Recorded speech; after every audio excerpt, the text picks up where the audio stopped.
Guys, এখানে আমি কচুর ডগা ভাজি করতেছি।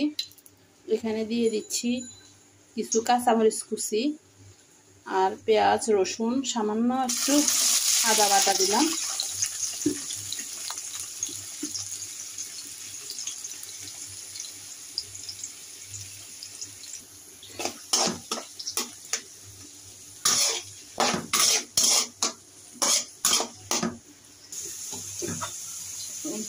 এখানে কচুর ডগা সিদ্ধ হচ্ছে, এগুলো আমি ভালোভাবে সিদ্ধ করে নিব।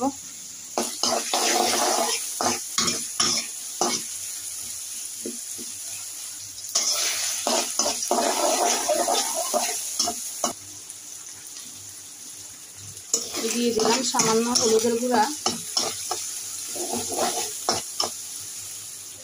দিয়ে দিচ্ছি সামান্য লবণ,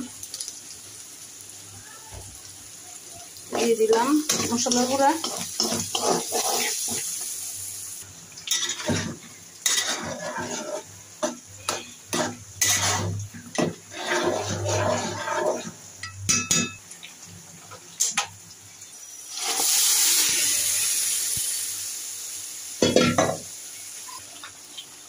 এবার আমি সিদ্ধ ডগাগুলা এখানে দিয়ে দিলাম।